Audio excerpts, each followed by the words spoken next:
Сәлеметсіңдер ме, балалар? Здравствуйте, ребята. Тема сегодняшнего урока – мектептегі өмір, школьная жизнь. Давайте ознакомимся с новыми словами. Жаңа сөздер, новые слова. Дайындал, готовься. Ребята, повторяем вместе со мной. Дайындал, готовься. Қайтала, повтори. Сөйле, говори, үзіліс, перемена. Ребята, еще раз вместе со мной повторяем.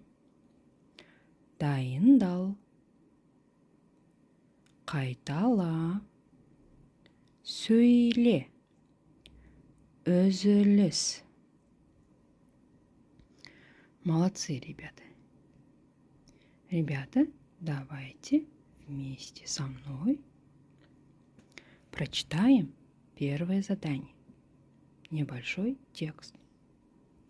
Мектепте сендер білім аласыңдар. Әр сабақтан кейін 5-10 минуттық үзіліс болады. Үзілісте оқушылар мектеп ауласында демалады. Үзіліс кезінде мектептің ішінде жүгіруге, секіруге, айғайлауға болмайды.